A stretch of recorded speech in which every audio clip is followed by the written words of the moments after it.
A Medal of Honor recipient once told me, to really live, you must almost die. WikiLeaks.org, a whistleblower website. More than 76,000 92,000 and a potential bombshell The tonight. White House The White House reacted quickly. They contained some pretty interesting revelations. But the Taliban did have heat-seeking missiles and were using that to bring down American helicopters. This is the story behind those WikiLeaks, and the heroes behind the story, which nobody has heard before now. At Arlington National Cemetery, former Army helicopter pilot Stu Patu, on the right, mourns his fallen friends and blames himself. Yeah, I just keep going over and over in my head. You know, it was my job to be the protector of the flippers. I wished it was me. It was my job, you know. It was not his job to get shot at, you know. It was my job. Flipper was the call sign of his Chinook helicopter friends. Stu, then an Apache pilot, was their armed escort. It was on Memorial Day, 2007, during a mission into Helmand Province, Afghanistan. This is what Sergeant First Class Greg Strickland and his platoon from Fort Bragg, North Carolina, was already dealing with on that Memorial Day. We had killed probably 5 or 6 guys that we saw go down. Yeah, we were in for it. It started getting dark. As I looked west across the river, you could see flashlights, people on motorcycles just coming towards the fight. There were trucks and cars just coming south. Everybody was funneling in to the fight. And this is also where Apache pilot Stu and the rest of Greg's battalion were air assaulting in that night. What are some of the things you guys are concerned about when you're actually going into a potentially hot landing zone? Of course, bad guys taking shots at the helicopters, things like that. It's always a concern. You know, helicopter gets shot down. It's not a good situation. You know you're going into a fight. Nobody even expects to die, but you know you're going into combat. That could happen. A last-minute change of which helicopter I'll be on. And last words going in. As the air assault into the Taliban strongholds between Kajaki and Sangin begins. Currently have some units inside our formation in contact, setting the conditions for us to come in and do our air assault. Oh God, here we go again. And as soon as I looked up, I seen a missile streak up into the air. And boom, just a big orange flaming ball as the missile hit the helicopter. Chinook Down, Chinook Down, Chinook Down radio, you know. Roger, we heard there was a downed aircraft. Can you confirm that? Yes, I can confirm. Roger, Arrow, I don't think we're going to be able to get everybody moved out of here.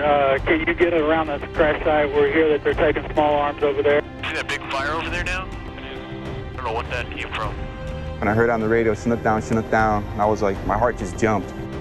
I see this huge fireball. I was just like, oh my God, my heart sank, you know. This aircraft crashed right in the middle of the Taliban.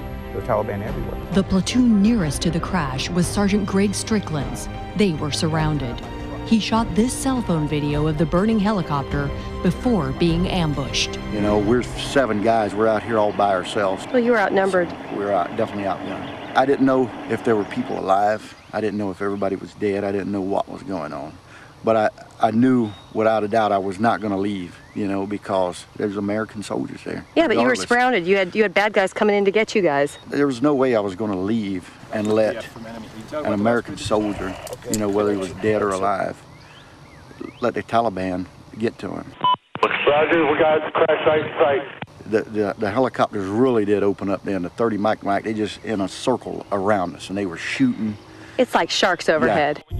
The only thing we could do is just stay in close fight, make them shoot at us. There was fire come from everywhere. You can't just immediately respond, but you could hit one of our guys. It became very difficult, and you become more of a bullet magnet. RPGs or something just puffed up a bunch of dust.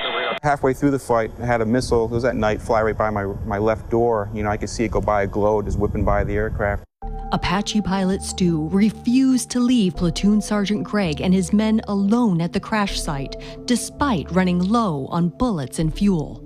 It makes you feel so good, you know, to know that those guys are up there. The helicopter pilots, I can't say enough about those guys. They saved us. Some of us would have been shot or killed, without a doubt.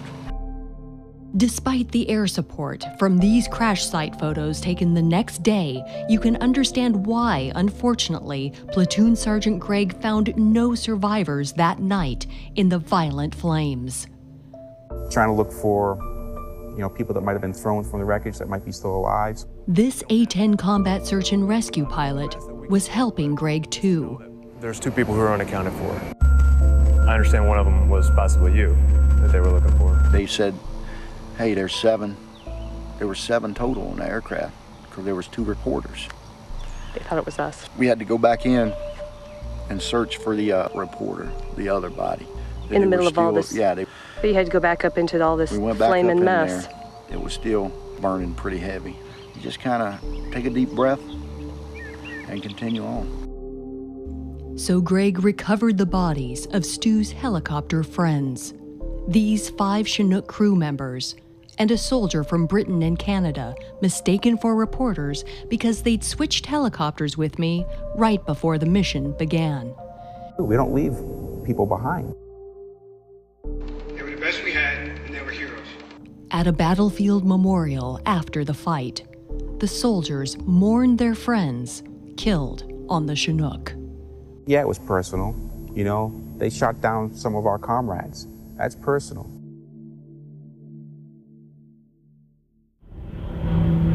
Five years later, at Fort Bragg, North Carolina, Sergeant Greg Strickland's Parachute Infantry Regiment prepares for battle in Afghanistan again. His paratroopers are redeploying to the same Taliban-infested area as before. Before heading back, Greg, now a first sergeant, and Stu, now a civilian helicopter instructor, meet for the first time to honor their Chinook helicopter friends who died on that Memorial Day mission. Somebody's probably going to die, one of us, you know. And I remember just getting a feeling of, I guess, resolve of I'm not leaving, you know, until either way they got us all, or we've kept them off of this helicopter. I mean, we had seen what happened over in Iraq with, in Mogadishu, what happens with fallen comrades, you know, when they fall into the enemy hands. We didn't want that to happen, you know, and I want to bring them home with honor. I would do it 100 times over if I had to, go back down in there, because into the burning into wreckage. that, yeah, because that's what we're supposed to do. Yep. Regardless. To help each other out, no matter what. Yep. Then Greg and his paratroopers pack up their gear and say their goodbyes to their families and redeploy to Afghanistan. They are continuing the mission this Memorial Day. Stu worries about Greg back over there while visiting their fallen Chinook helicopter friends at Arlington. Shot down together, the crew, known as the Flippers, are buried together. That Memorial Day mission still haunts Stu. Just keep going over and over in my head. You know,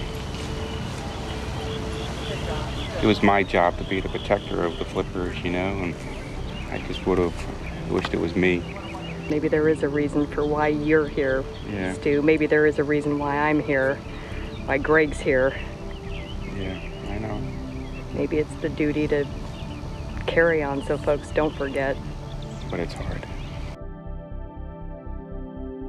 On this Memorial Day, we remember that Memorial Day mission where no soldier was left behind. But for one, moving forward is still a battle.